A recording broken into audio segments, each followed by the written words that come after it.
It's an amazing time. Bank holiday weekend has just passed, and hail, we have a new king.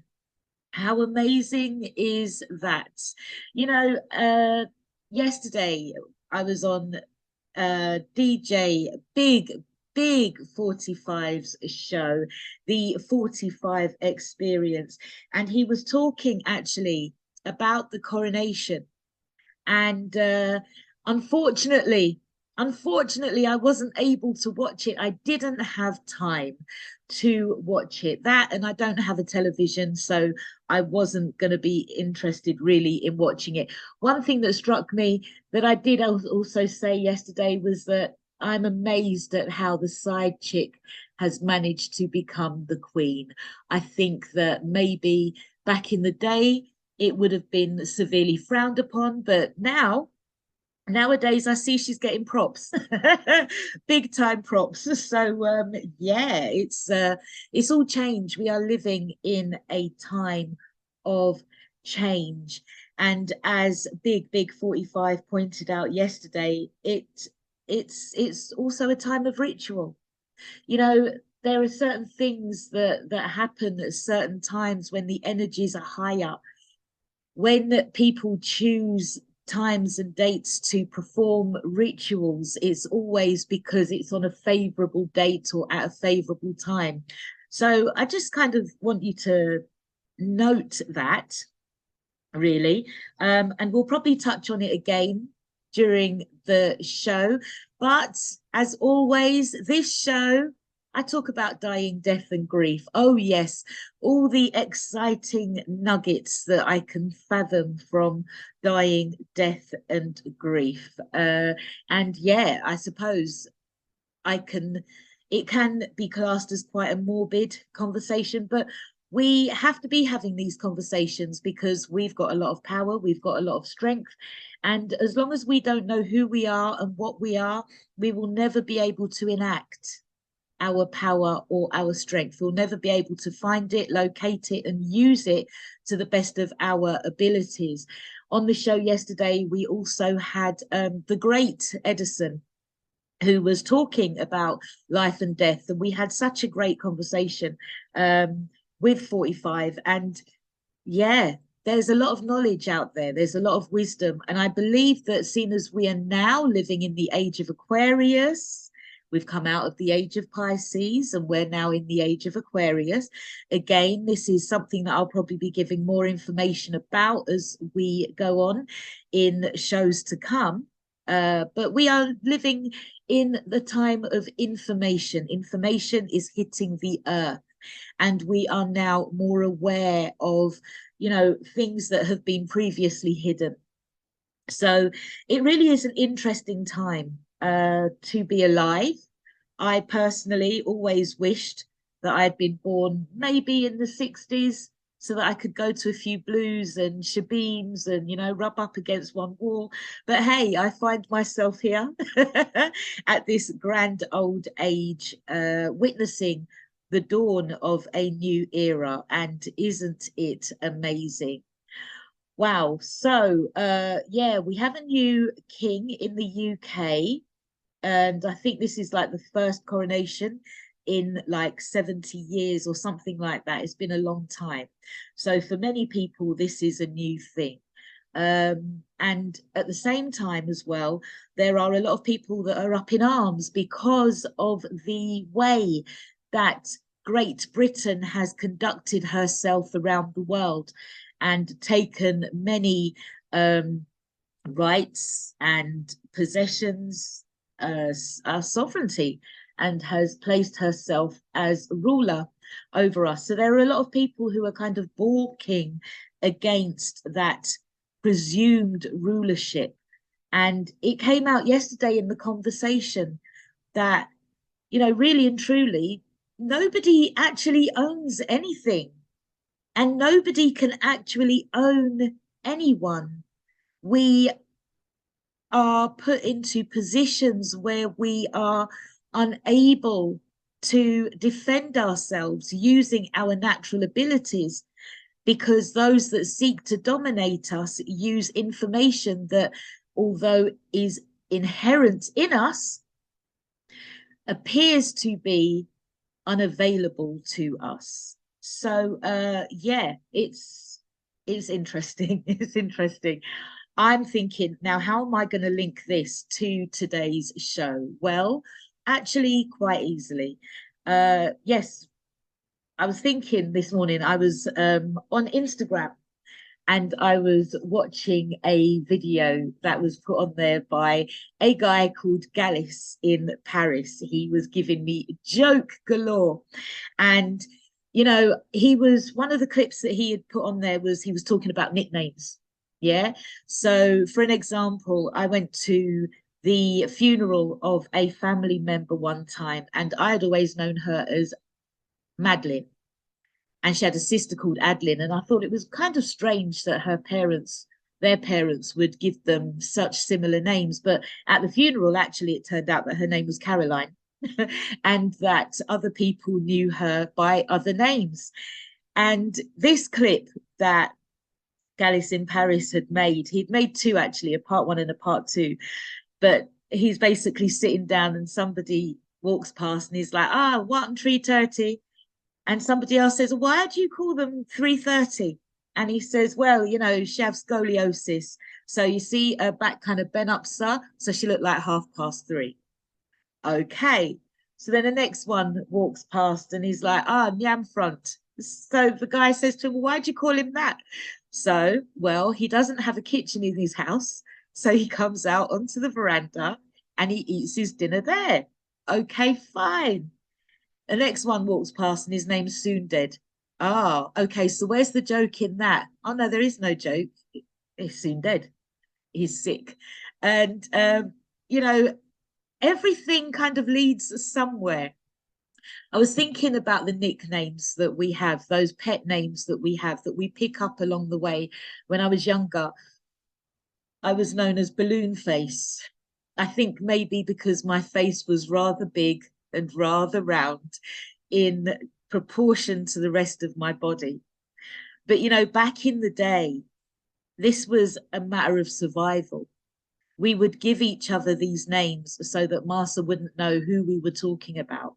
You know, there was a lot of thought that went into the names that were given to the people. And although it might seem that it was a bit kind of cruel at times, you know, these names are taken very seriously, very seriously. When I looked down in the comments, I saw that there's one person said that they knew a man called Clock.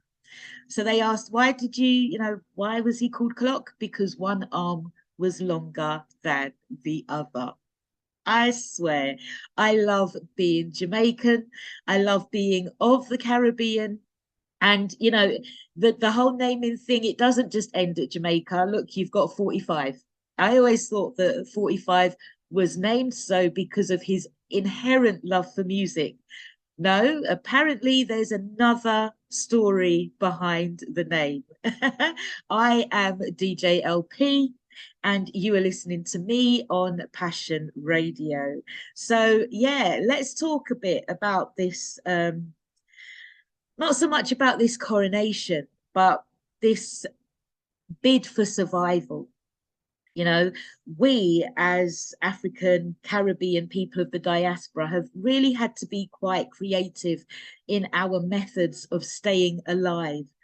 There are attacks that come from every direction. And if the truth be known, we don't know half of them.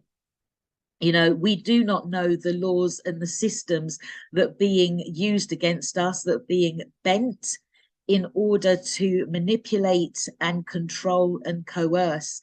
In truth, brothers and sisters, we are batteries. And from our battery, we supply so many people, so many entities, so many beings that are on the planet and off it. Again, it's probably something that I will talk more about in greater detail. But I just want you to keep that in mind, okay, as we go into today's show.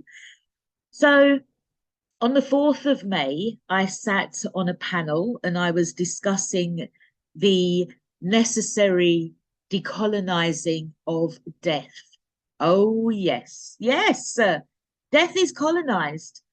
You know, if we really break it down, we will find that it's not ended, it's never ended. Colonization never concluded, it never came to an end. It only ever ramped up, but ramped up in ways that we couldn't even fathom.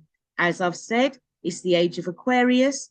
And the more we move on with our lives, the more we are going to understand and then overstand the levels of deception that we acquiesce to and indeed give our power to. We give our consent. Going back to this event that I attended on the 4th of May, it was hosted by the Centre for Death and Society, and it's a yearly event and it is an academic one. So all of the academics that have an interest in notions pertaining to dying, death and grief get together. And I do believe that it was my fourth attendance at that event. So I need to explain that the following the completion of my degree, I decided to step back from further study. So I had been thinking about getting a PhD, and it was a real wrestle with the ancestors. And I know that I annoyed a lot of people in the academic field who really expected me to go on and do more. My argument at the time was that I can't go back and get the information that you've beaten and raped out of us so that you can then have more to use against us, because that just wouldn't make sense. That naga work, you know. Any information that I get from now on has to be kept within me and those that it matters to the most. And so I went on to create Dipism, Death in Practice, and FACFO, the Federation of African and Caribbean Funeral Operatives.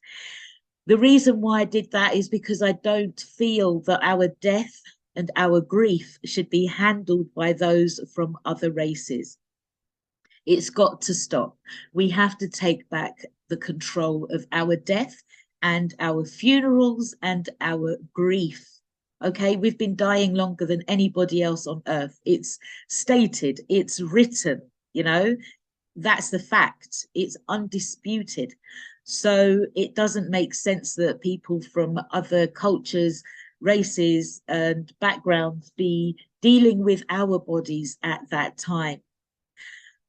Continuing with that work, though, within academic spaces, I really kind of tend to flirt in those kind of spaces because I want to know what the discussion is going to focus on.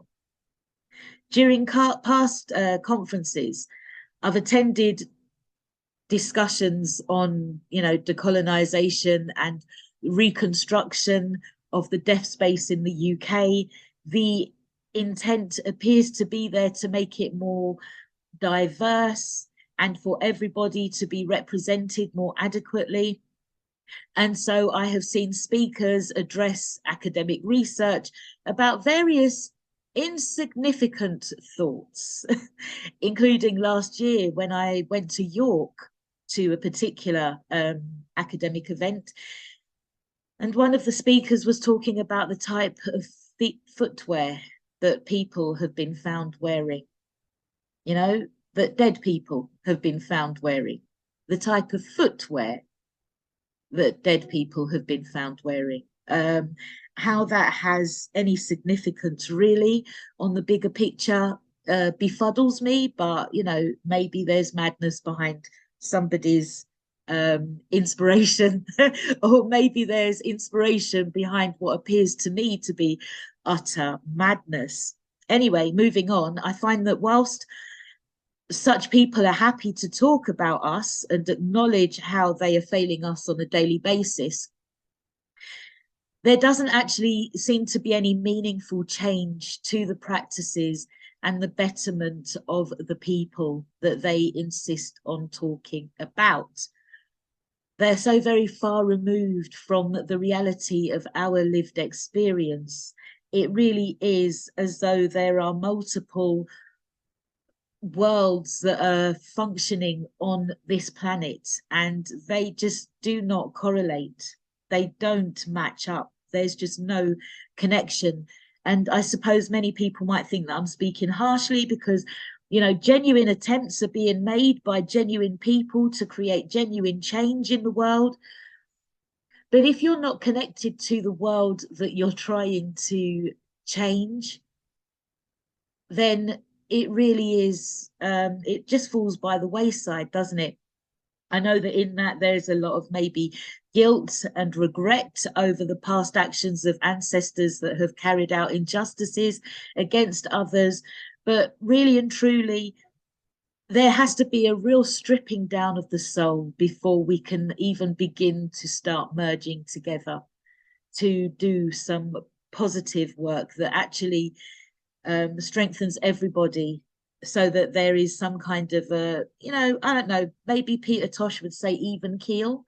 I don't know whether there can ever be an even anything. But, you know, let's see how it goes. All I know that is that, you know, research was built off our backs and to our detriment.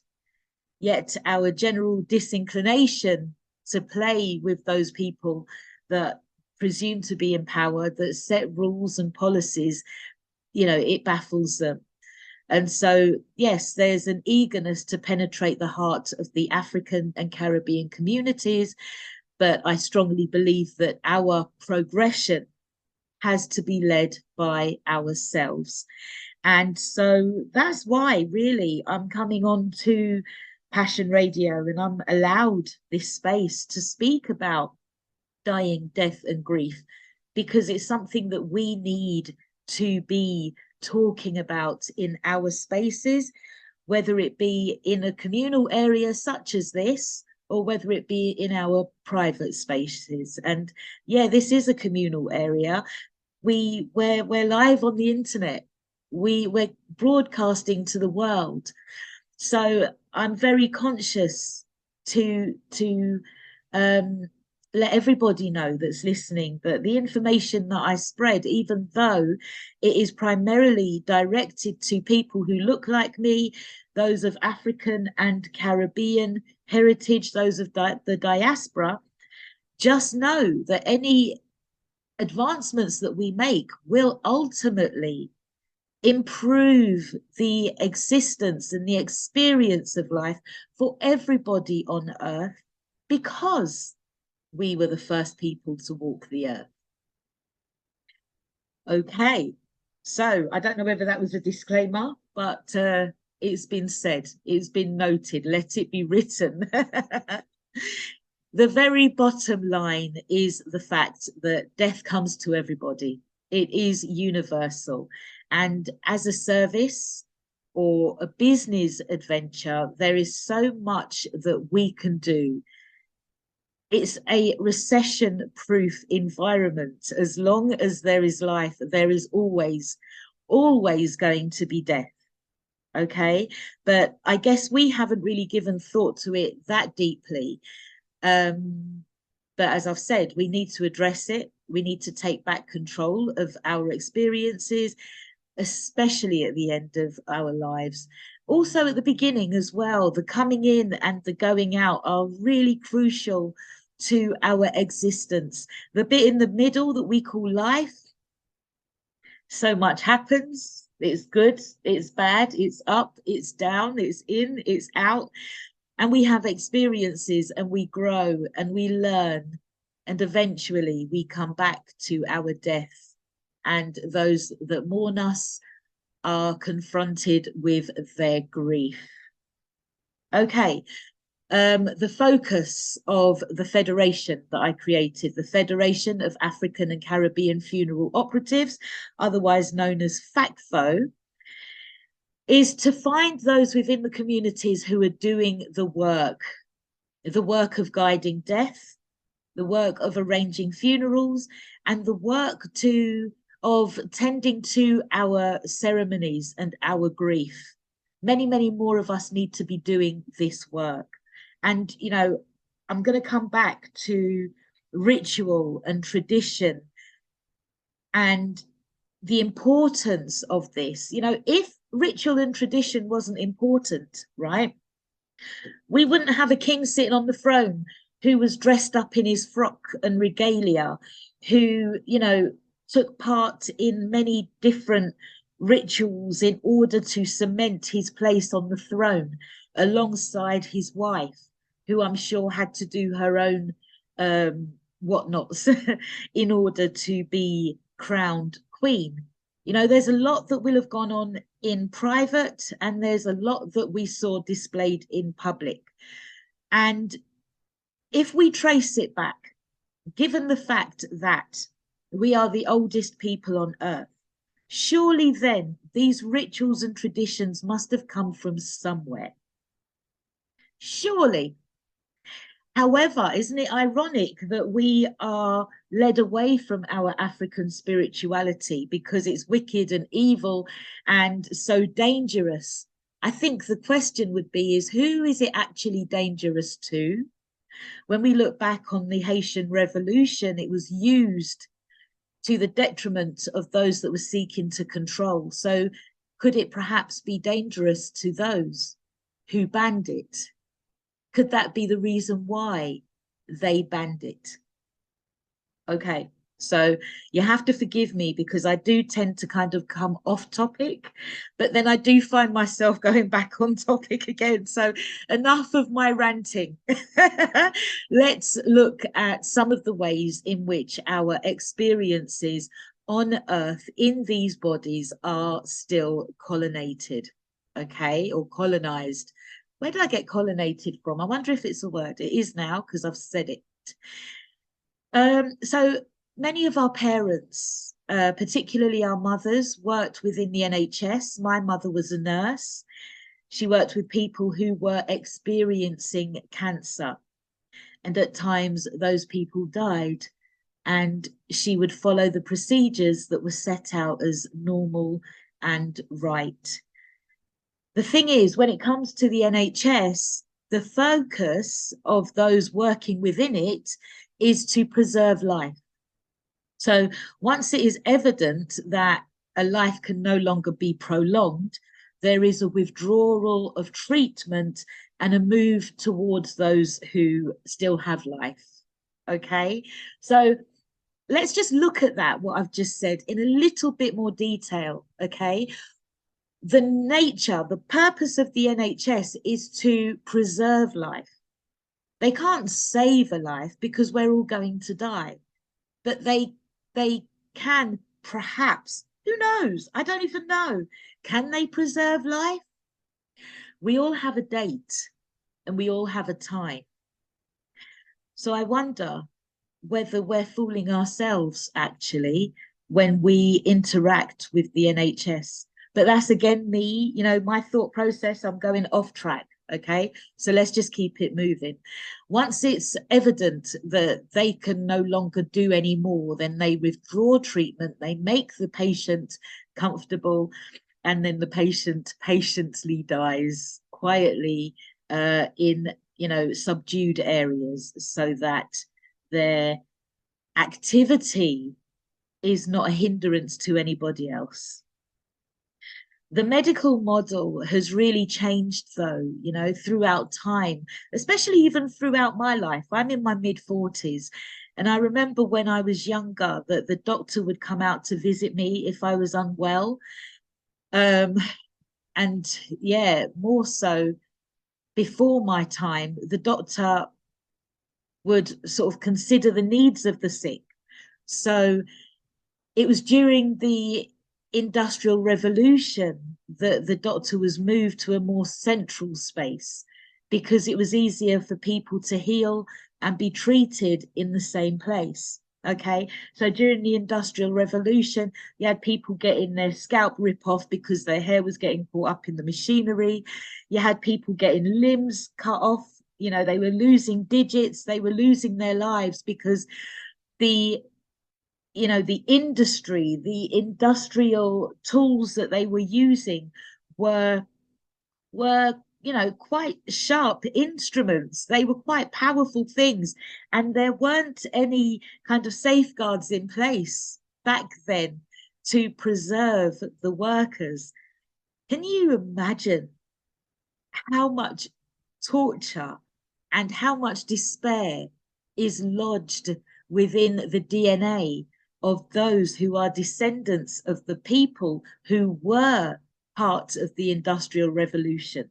You know, last week I was talking about the 400 years worth of, you know, DNA that is, you know, infiltrated with the atrocities that were experienced by my ancestors. And I'm sure that that's the same when it comes to people who were directly involved in the Industrial Revolution. Through technology, though, the doctor now is reliant on science. And he doesn't really have to listen so much to the patient anymore, because the computers are there to tell him everything that he needs to know. So through technology, they've been able perhaps to lengthen life, and the entry of tech has heralded such a decline in like the church because God doesn't necessarily have to be feared anymore if you've got a computer that's going to say, well, do this, do that, do this, do that, and Bob's your uncle, they will live another 10 years. But with this new godly status, we're kind of left isolated. We are left unheard. We are left absent from our treatment. As the authority over us, we tend to become docile and we kind of take their word for it. I know that a lot of people from African and Caribbean and the diaspora communities suffer with a thing called white coat syndrome, which means that when they come into contact with the people in white coats, they retract, they become docile, their blood pressure will shoot up, their vitals will be off the chart because of this inherent fear. But because they have perceived or presumed to be the experts over our bodies, their knowledge is founded on guidance that has been proved and approved, so we believe what they say. But they're not the experts of our bodies. We are. We know how we feel and we know where we feel it. We know when we're off and when we're ill and when we need help. We know this. Even if we're turned away and told that we're fine because they couldn't find anything, we still know when we are off color. Although, you know, sometimes people say that we're at our healthiest when we're unwell.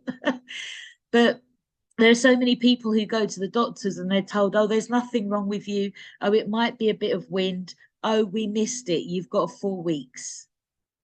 And when you're told that by somebody who has assumed to know more about you than you know of yourself because their computer tells you so, then when you hear that you've got 4 weeks left, a solid thing set, and you basically live to time. But much of their medical research and the development of their tools and medications have been tested on us. And they don't know how our bodies work. They wish they did, because they're often baffled about the way that we act and respond and why we do the things that we do, because we're different. We are all so different. Their processes are primarily for the people, and no two people are the same. That's why your doctors practice. GP stands for general practitioner. They are practicing, and sometimes they get it right and sometimes they don't. Okay, but let's go back a little. Let's go back a little. We've got time. In 1910, there was a man called Abraham Flexner, and he wrote a report that would change the world of medicine and medical education forever. He was funded by John D. Rockefeller. You may be aware of him and his family. They are quite prolific. And also Andrew Carnegie. I think there's like the Carnegie family are also kind of up there when it comes to rulership to a degree. And what they created was allopathic medicine, and it became a biomedical model of gold standard training that focused on going into the body to fix it. Okay. So prior to this, you know, they wouldn't really cut the body open. That wasn't really a thing that would happen. Before then, if you had a problem with your back, you would see a back specialist. Or if you had a problem with your foot, then you'd see a chiropractor. And of course, in those days and prior, death would have been handled at home, largely within the community. It was a social thing. It still is a social thing. Death is not a medical thing, it's a social thing. Okay. But Rockefeller and Carnegie, they went on to create medical schools that taught only allopathic medicine. And all other approaches to medicine were soon relegated to the woo-woo world, to mumbo jumbo, discredited, and basically trashed. So we have allopathic medicine, but let's just take a little while to think about the other types of medicine that we have as well. Okay, so we have osteopathic care, which treats conditions with standard medical treatments, as well as complementary medicine, including manipulation and massage of muscles and bones and joints. Okay, we have naturopathic care, which facilitates the body's natural ability to restore and maintain health. Okay, we have homeopathic care, which embraces the body's natural response system by either encouraging symptoms of healing or attacking the root cause of the ailment. Okay, and that's often seen as complementary therapy. Okay, there's also a root, I can never get this, I can never get it right. A Rudavaic care, which is, it sees the disease as an imbalance in the body and it works to bring it back into alignment.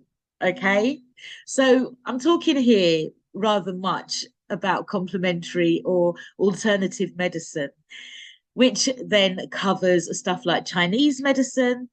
Why is Chinese medicine allowed, but African spirituality medicine types is disallowed? Don't know. Massage, body movement therapies, Tai Chi, yoga, which originated in Africa, on the continent. Dietary supplements, there's herbal medicines, nutrition and diet, there's electromagnetic therapy, there's Reiki, there's Qigong, or is it Qigong? There's meditation, biofeedback, hypnosis, and art, dance, music, visualization, and guided imagery. Yes, yes. Dance is a form of healing and medication. Music is a form of healing. Our bodies are musical instruments. Visualization is a form of healing.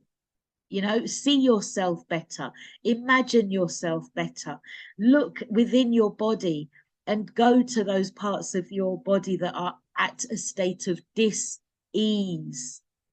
We can heal ourselves, okay? Through guided imagery, we can heal ourselves, but we need to know how to do it. Okay, so we see here that, you know, medicine covers more than just cutting into the body. It works on so many more levels than we are aware of. We need to incorporate touch. We need to be aware of our diet. We need to be aware of the herbs and energies and the mind and the senses, because, you know, as I said, when it comes to the mind, we can be told, okay, you've only got 4 weeks to live. And the mind hears that, the mind takes it, and the body then responds to what happens in the mind. Okay, so what happens in the mind first instructs the body. All right. I think when Edison was talking yesterday, he said something about there being a 7-second delay between our minds and our bodies feeling what our mind has comprehended.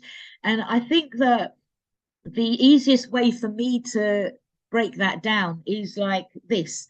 What I'm saying to you now, I'm saying it now, but you're going to hear it like 7 seconds later if you're listening via the radio airwaves. And I'm saying it now, but if you're listening to the recording that's going to be put onto Facebook or onto YouTube, then you're going to be hearing it then, you know? Does it mean that the information given is less potent? No, it just means that you act or your body will respond when the time is necessary.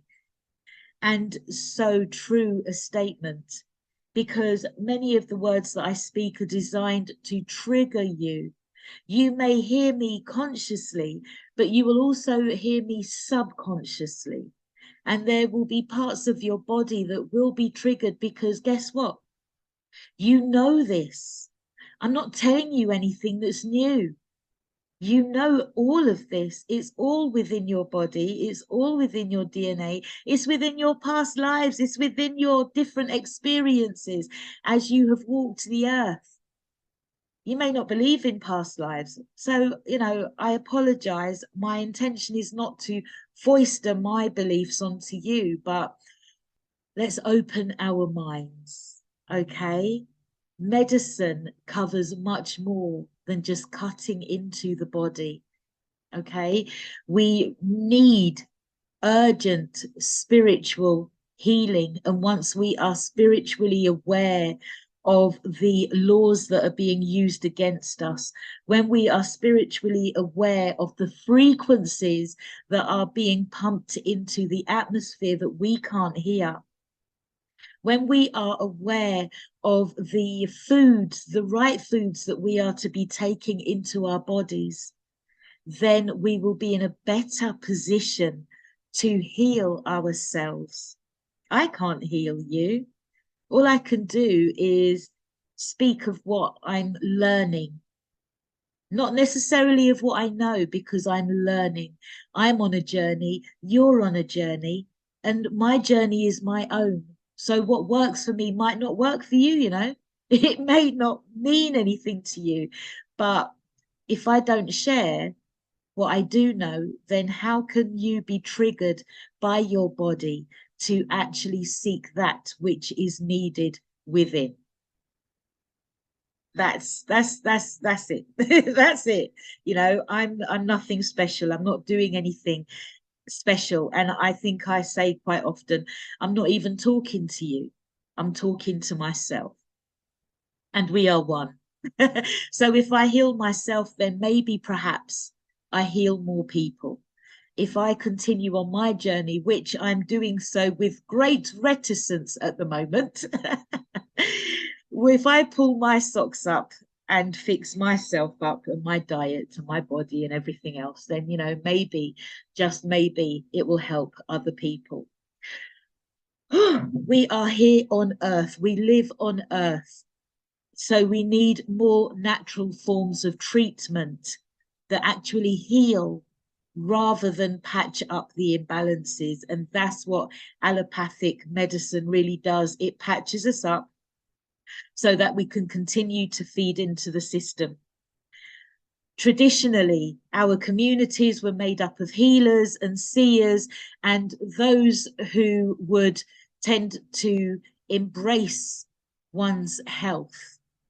And I think it might be easy for me to romanticize on notions that, that I think that, prior to enslavement, we were in a better position. But I think that we can agree that there was less pollution, there was cleaner air and food and water, So for our ancestors and many people around the earth, we maintained our balance from medicinal herbs and leaves that we probably don't even recognize today. And perhaps, just perhaps, back then, we were closer to spirit and guided by our natural connection to one another and the earth. Perhaps, you know, there's a lot to think about in what I've said, and I know that I've kind of sort of gone bleh, but there is just so much more to us than we are consciously aware of. We are a great and wonderful people, and you know, there's going to come a time when we really do know who we are, and we will take back our power, and we will live in our own kind of sovereignty. We will, because it's unavoidable. We're in the age of Aquarius now, and that means then that we are going to have more information about ourselves. Our bodies are going to be triggered into an awakening, and many of our brothers and sisters are going to find their lives are in disarray as the system falls apart. This is going to be mentally frustrating. And indeed, it's already started, it's already happening. You know, there is so much mental frustration. Somebody asked me recently, is it possible to be like depressed but still getting on with your everyday work? And I was like, yeah, functional depressive. You can be functional alcoholic, you know, you can be functional and still have, you know, diseases in your body, such as cancers that are progressing, but you're still functional. It's very rare that we know what's really going on with our bodies, with ourselves, until it's perhaps too late or perhaps well advanced. So, yeah, I think I've done a lot of talking. What I'm going to do is I'm going to, you know, we're coming to the top of the hour, so I'm going to play out with Sarok, Black God Theory, and I'm doing it earlier, so I'm being really mindful to make sure that I start playing the music earlier so that it's not cut off. So here we go, Sarok, Black God Theory. Of the trillions of species in the universe, there's none more baffling to modern science than one called Black God, otherwise known as Cometicus deuterum.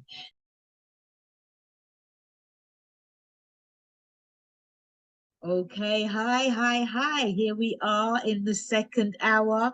I want to say I'm sorry. I'm so sorry.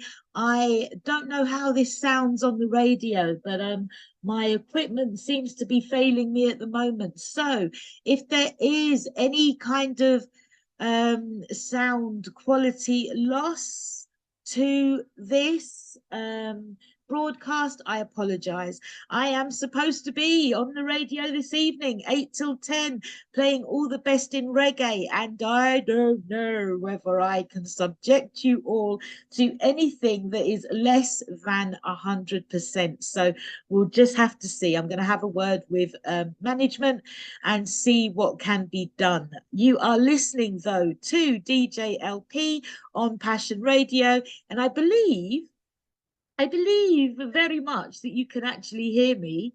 Uh, yeah, because the microphone's working. The microphone's all right.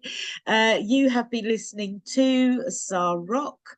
Yeah, I'm playing her today because she's kind of intergalactic and different. She just different. She different. All right, okay. So going back to the show in the first hour, I've been talking about how death is still colonized by those that appear to have control over us.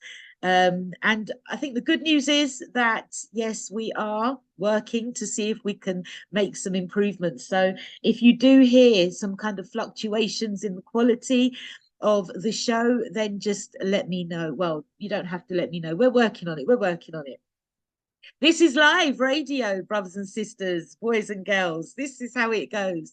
As I'm saying, though, in the first hour, we were talking very much about, how death is still colonized here in the UK and throughout the world as well, because the medical model that has been put in place has been extended throughout the earth. Throughout the globe, there are still people who are able to work with nature, who are able to be in tune with the ground, with the earth. And in some countries as well, the levels of pollution are so much less that natural health is maintained. There has been a real campaign against the people, regardless of the color that they are, to pollute the air, to pollute the water, to pollute, much of the resources, Earth's natural resources that we rely on daily, minute by minute, even. Because, if the air's dirty, then we're constantly breathing in impurities into our lungs. This is an attack. And so, how is death colonized? Death is colonized because it's a focused attack. It's a focused attack on everybody. And the end game is death, but we're dying at a lower vibration. So what does it mean to die at a low vibration? Well, if you are functioning on all cylinders, so let's see, in the past, they have said that we are using two of our helices, but there were more strands that were connected. In the past, we've been told that we have junk DNA, which means that there is parts of our bodies that we don't use, and those that seek to research don't know how to use. So they know that we've got stuff inside of us, technology inside of us, but they haven't figured it out, so they're calling it junk. And so we dismiss it. Yeah. There is so much more to our bodies, but we are only aware of a fraction of that which we use. We sit inside these bodies. These bodies are our avatars, and we work inside of these bodies. We move these bodies in order to maintain a system, but that wasn't the original purpose. Okay, we are in these bodies, and when we die, there is a part of us that will leave these bodies and go on, because our consciousness still lives, our consciousness still exists, and death does not stop that. Okay, the body appears to die. The body, and the reason why I say that is because the body never stops doing what it's programmed to do. Yeah, when we were conceived, the body grew in the womb. When the time came, it was birthed out and continues to grow. And so, at the time when we lay our bodies aside, when our consciousness leaves the body, then we will see that the body decomposes, which means that it deconstructs itself. It takes itself apart. That's what the body does. This machinery is like out of this world. Nothing is lost, nothing is wasted.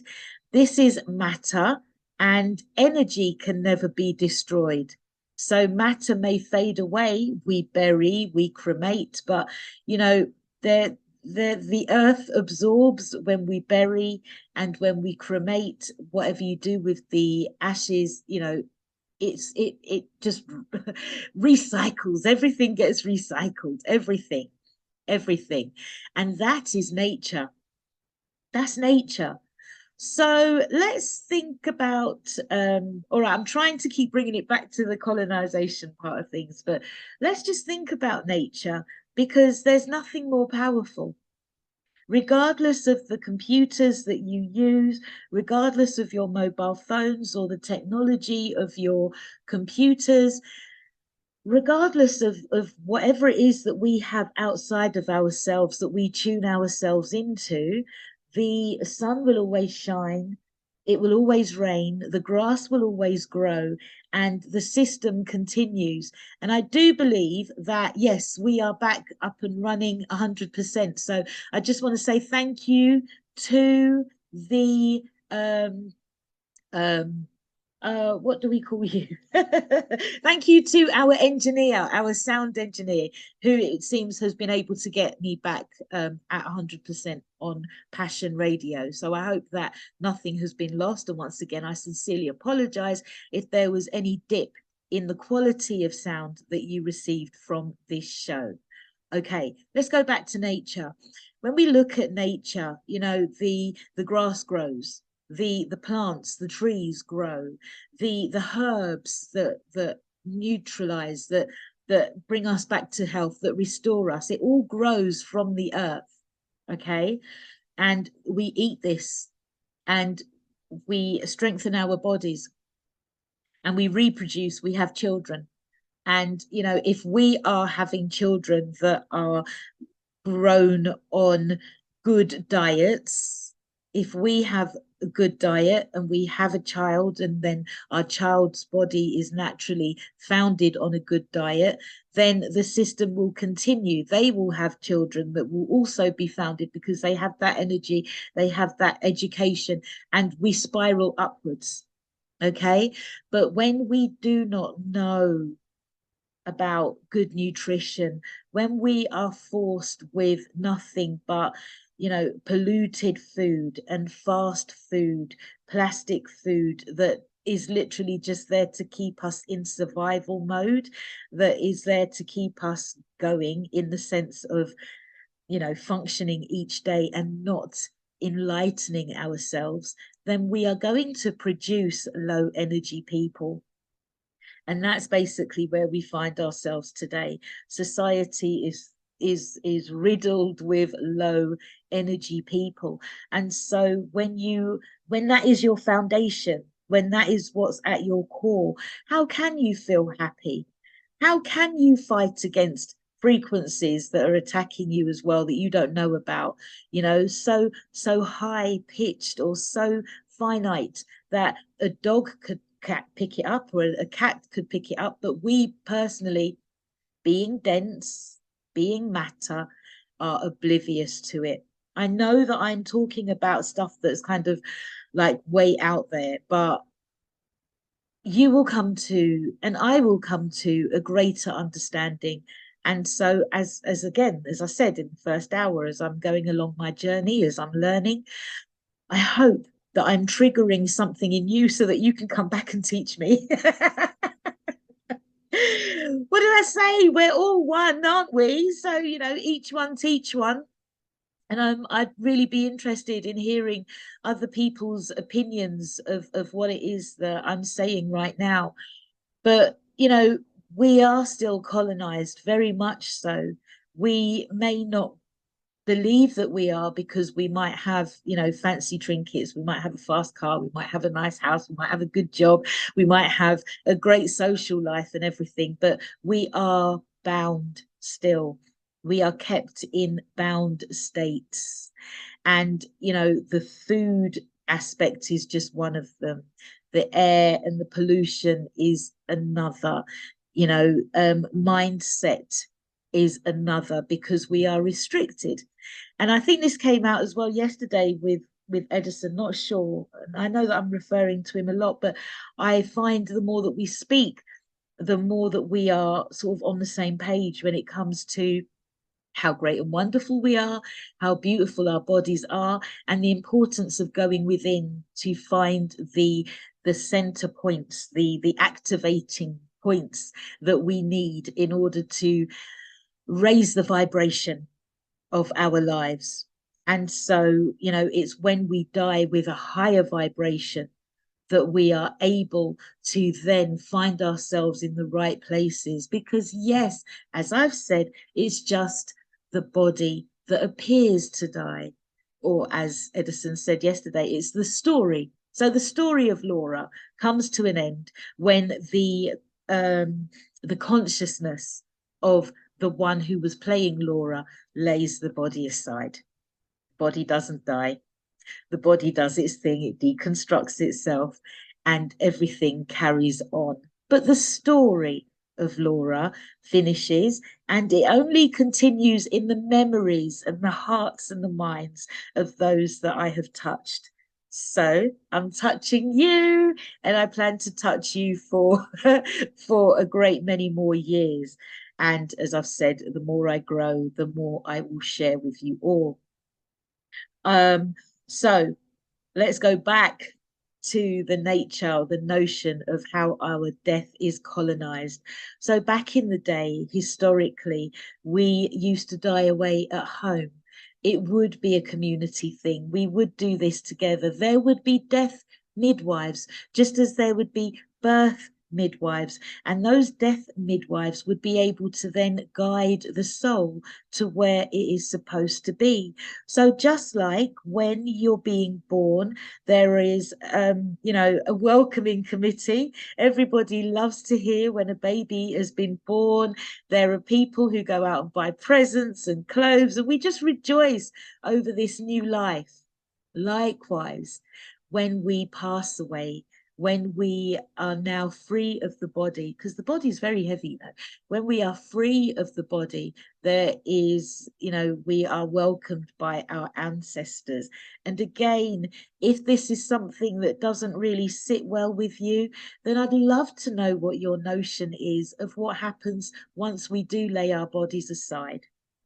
I know that there are very many notions, and everybody has a different idea, which is based perhaps on their religion or their atheism, that is based maybe on their traditions and on their learned behaviors, on their stories that have been passed down through the generations. I just happen to really identify with the notion of ancestors because that sits well with me. But I wasn't raised to believe in ancestors. I was raised to just believe that when you're dead, and that's it. And then if you've been good, if you've lived your life in accordance with the religious teaching that I was told, then you will live forever on a paradise earth. And I think that the reason why I started to rebuke that is because I didn't like the people in the religion, and the thought of living forever on a paradise earth made me feel sick. But having said that, if we are living on an earth that is lacking the pollution, that the waters are clean, that the food is clean, that we are all living and striving towards elevating ourselves, then ultimately we will live longer. We will. And so that, I can honestly say then, is the opposite to how we are existing today. We are existing within colonized states. Our minds are controlled, our bodies are controlled, and we live under dictates of people or entities and beings that do not have our highest interests at heart. So, there have been, I was speaking to one of our sisters in the community recently who was working with a family that were trying to get mum home so that she could pass away in the comfort of her own home. And isn't it interesting? We're constantly told that there are no beds, there's not enough beds, that the NHS is under stress, and, we need to do more, we need to pump more money into the NHS. But they refused to let mum come home to die with her family around her. How ironic. Why is that? There really is a fight to have our loved ones pass away in the comfort of their own home. Now, I also understand and overstand the fact that many people don't want their loved ones to complete that act at home because they are scared. They are scared, perhaps, that they will do it wrong, that it will go wrong, that they won't have enough equipment, or that they won't be able to handle seeing their loved one in distress. And I suppose I'm going to shamefully plug my book, My Life's Tapestry, because it takes planning. That's all. It only takes planning. And to have an advocate who can work with you and your family to ensure that your loved one is brought home. Because when you're speaking to people within the medical model, you really do have to be assertive, you have to be strong, you have to know what it is that you want, and you have to be aware that you have rights that have to be adhered to. As I said in the first hour, nobody owns us. Nobody owns you. Okay, your parents, your caregivers, they oversee your upbringing, but they don't own you. The government can tell you what to do, they can tell you what they want you to do, they can imply that you must do this or else, but they don't own you, they don't own your body. Let's go back. Okay, to an extent, perhaps they do, because we register our children at birth. I have to drop that in, okay? I'm very well aware. So just, before people come back and they start saying, they do own us, they do own us. They do and they don't. They don't own us, okay? We have every right to say no. And as Big 45 said yesterday, no is the strongest word ever. No. Full stop. It's a complete sentence. No. But when we are under the influence, when our minds are influenced by people who profess to have science on their side, who have computers that tell them what's right for you and what's wrong for you, it's so easy to crumble under the pressure. And so we can find ourselves passing away in isolated spaces. Okay, to sneeze, please excuse me. But yes, we can find ourselves dying in isolated spaces on our own without the community. And many of those rituals, perhaps, that should take place don't take place. And perhaps many of the people that could be guiding us in the right direction, whether it be with song, singing, music, movement, atmosphere, the smell of food, even, the noise of grandchildren and people moving around the house, day-to-day life, without all of that, we can find ourselves perhaps being co-opted by other entities that do not have our highest good at heart. And I really do have to reiterate the fact that this weekend we saw a man was placed on a throne, and he was that all of that ceremony took place through ritual that is tradition, that had origins not in the UK. Many jewels and crystals were used. Many fine linens, materials were used. Everything of the highest quality. And we know that the UK doesn't provide any of this stuff naturally, or to the extent which it's required from those who are performing these rituals. So where does the knowledge and wisdom comes from? It comes from us. And I do believe that I said in the first hour that we are batteries. We are power sources. So when we give our attention to these rituals and traditions that are played out by these people in these fancy garments, we give them our power and we consent to them doing so. And you know what? They're not breaking any rules and they're not doing anything wrong. They're not. They are doing what they can with the tools that they have, with the resources that they have. It doesn't matter how they come along, how they came across those tools and resources. What matters is that they have them and they're using them. And it's so easy for us to feel disempowered because we can look at the finery and think, well, we don't have that. And we can believe that we are being shortchanged.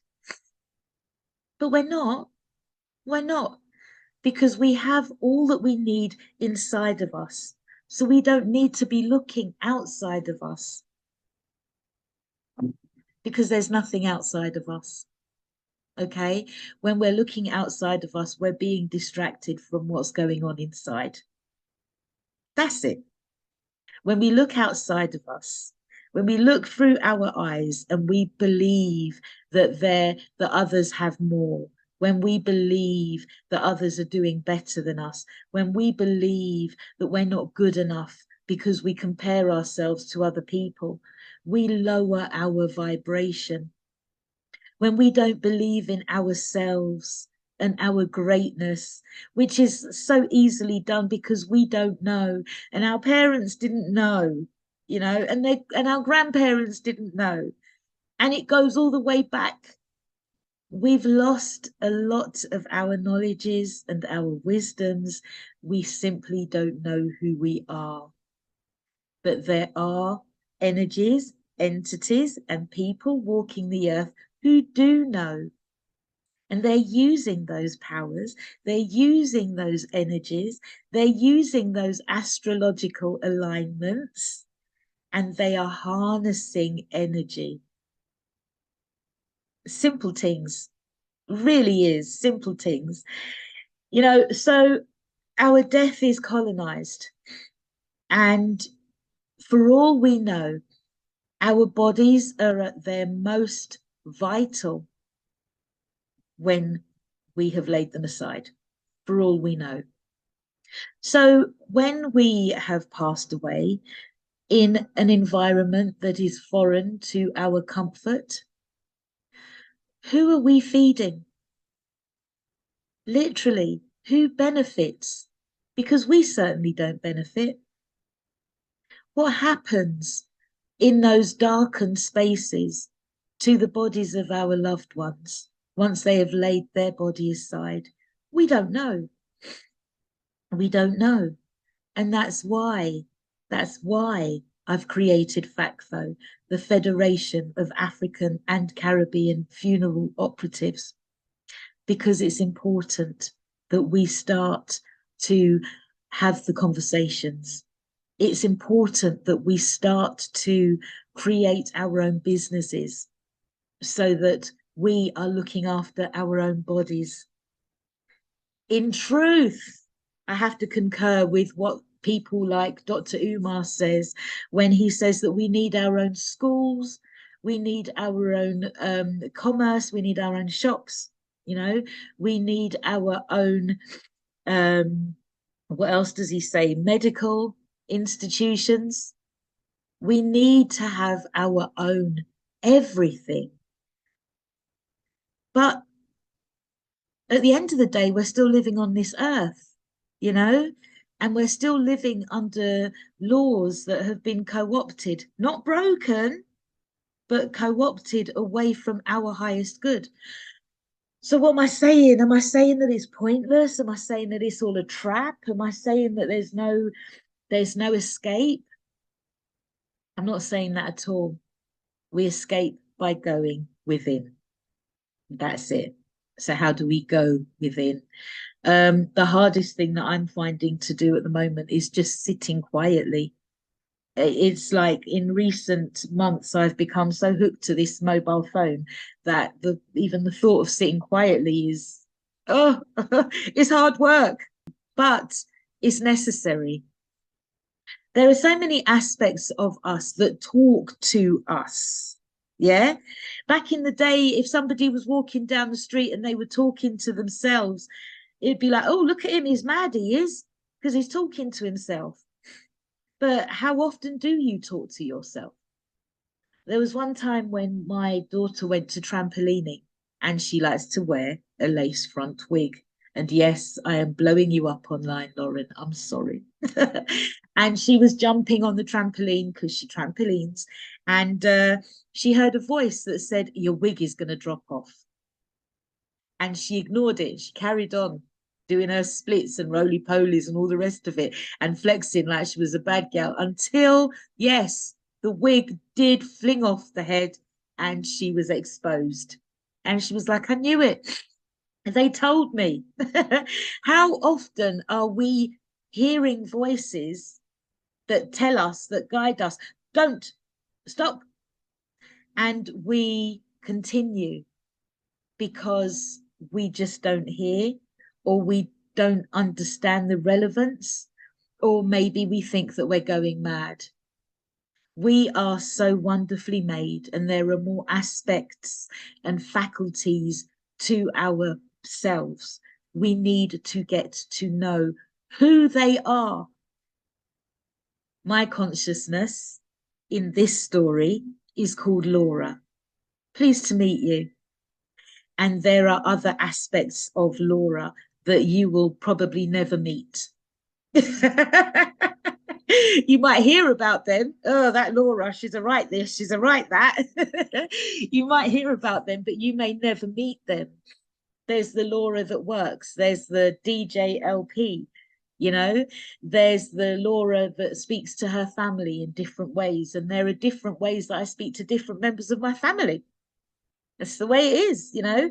There are so many different aspects of ourselves, and we are constantly creating new aspects of ourselves as well. And this is what life is. It's creation. We are the original creators. That's what we do naturally. We create. And as we create, others benefit of our creation because we do not have the finality of wholeness at present. I would really appreciate hearing your opinions. I would really appreciate furthering such conversations with you because I only have the truth for Laura and I am developing Laura's story. But you may have truths that work for you as you develop your story until you decide to lay your body aside. And why do I say that? Why do I say that it's a decision? Because it is. It's a decision. We come to the time, and the time is written. So, you know, it's often hard when we hear that somebody's life has been cut short. In truth, it is often written beforehand, and it is often life, I suppose. I was going to say is manipulated, but that's not the right word. I would say life unfolds in a way that is necessary for the journey of the soul. And I know that I speak deeply about things that perhaps are too much to take in at present. But you know, these shows will be posted on YouTube and they will be posted on my Facebook page, and you will happen upon them when the time is right. And when that time is right, you'll probably be able to say, oh, okay, that's what she said. This is my truth, though. This is what works for me. And then by the time you come across these recordings, I might be saying something completely different because I am continuing on my journey with the intention of raising my vibration so that when I lay my body aside, when my time comes, and I welcome that time, so that when that time comes, I am going to the right places and I'm doing the right things and I am following the rituals and traditions that matter to me so that I can get the desired result. I mean, that's the question, you know, What is the desired result when a man sits on a throne with his wife by his side and they become the rulers, perceived rulers of nations? What is the point of the rituals and traditions? What does it mean? Where are they drawing energy down from? And why are they doing it? What is the significance of each act? If you kiss a Bible, what does that mean? How does that enrich your life? How does it solidify your place on that throne? You know, it really is worth thinking about. And I might have to go online and watch this coronation to see how many different things were done in public. Because you can bet you back, what's it? Bet you buy. No, I'm not even going to say it. I was going to say something like, bet you by golly, wow. You can stake your life on it. More was done in secret, more was done in darkened spaces than was done in public, and more has been done along the route that he has taken throughout his life to ensure that he is in place at the right time to do the work that he has been commissioned to do, which apparently is rule over nations, tribes, and tongues. I'm just really interested. So, yeah, maybe I've missed a trick. Maybe I'll go back and watch this coronation. Maybe I will then go within and find out which of those rituals and traditions might benefit me. Because maybe they will. And maybe I too will be able to stand in my own authority and exert sovereignty over myself. Maybe that's what the coronation was. Maybe that's their way of saying, this is what we do, you can do it too. But of course, there's no point doing it if we do not have the foundations or the knowledge or the wisdom in place consciously to comprehend what's going on. We have it. There is no energy that's being used in the world that we don't have access to. And energy never dies, it only changes form. I was given a book in 2013 by a man somewhere in the South London area. Gave me a book, and I was with somebody at the time who was like, oh, you're not going to read that, are you? And I was like, no, of course not. So I didn't. I was given the book in 2013. I picked up the book in 2018. In that time, 13, 14, 15, 16, 17, 18, in that 5 years, so much of my life had changed. I had lost so much, including my house, including my health, my ability to walk. I had lost my security. I had lost my work. I had lost so much. And I picked up this book in 2018 and I was like, oh my gosh. Oh wow, this answers so many of the questions that I've needed, that I've been asking for so long. The book just resonated with me.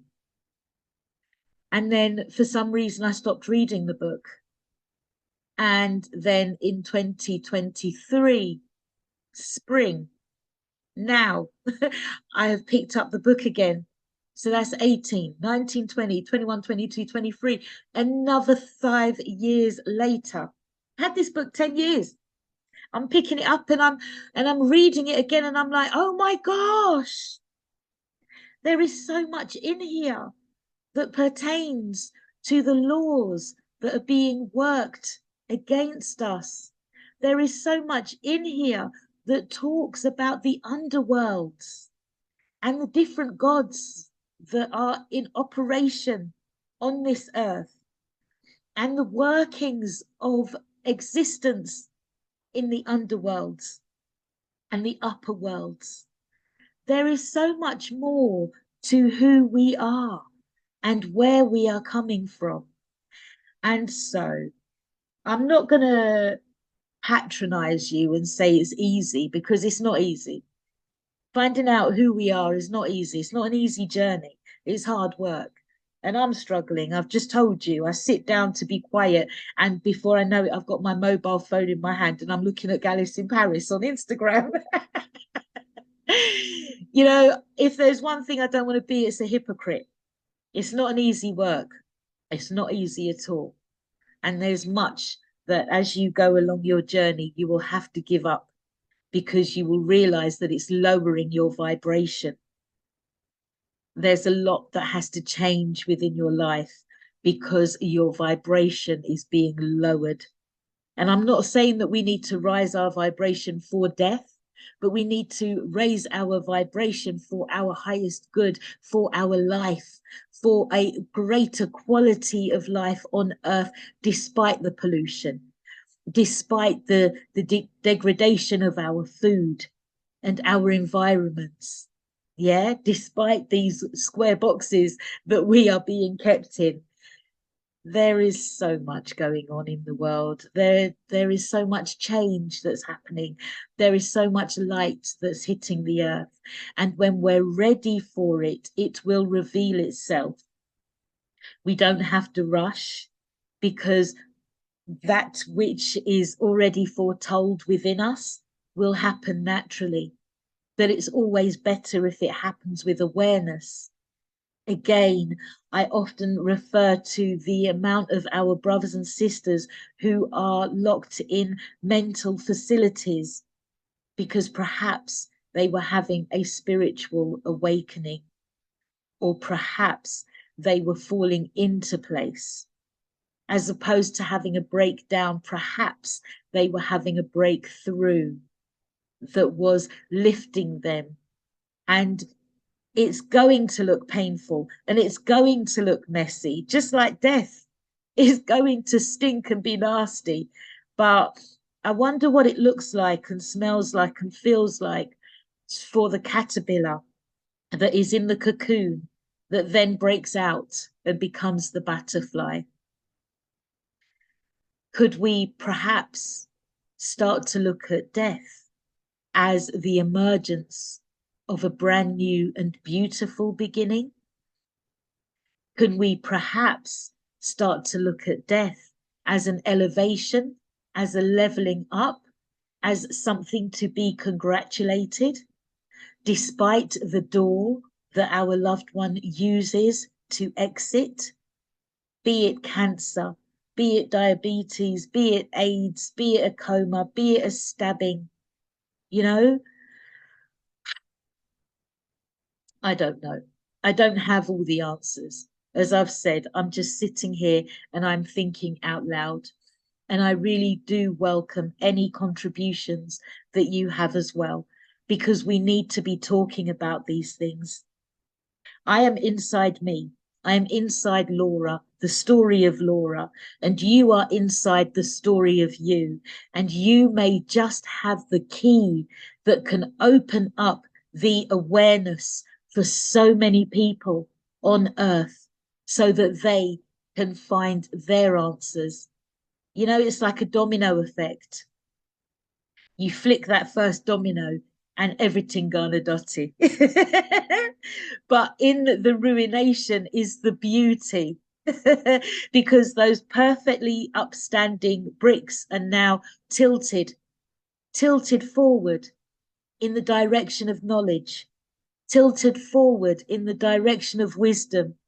They know something because they've been touched, so they lean towards enlightenment and perhaps their truth. And sometimes we are led astray. Sometimes we are led away from our natural selves. But I would like to think that that's where we find ourselves at this moment. And so if that is the case, that we have been led away from ourselves, then we find ourselves at ground zero. And so from here, we can only grow. We can only improve. We can only move forward with awareness, because once we have awareness, we are seeking to better ourselves, to elevate our state. And that's it, because we have the will to live. It's not natural to want to die. Okay, I said I welcome it, but it's not natural to want to die. My will is to live. Every morning I wake up, my body wakes up. My consciousness says, oh, another day. Okay, all right. What have you got for me? Such is the beauty of life. Okay, on that note, I am going to end. Okay, we're coming to the top of the hour. We're coming to the top of the show. Once again, I want to thank you for joining me. I do not seek to take advantage of your ears. I only seek to give you that which is within my consciousness. Okay, and the Laura that is speaking to you today may not be the Laura that you see walking along the street. This may be another aspect of me, yeah, that is channeling through this avatar that presents itself to you as Laura or DJ LP. Okay, I don't know. Think Sasha Fierce.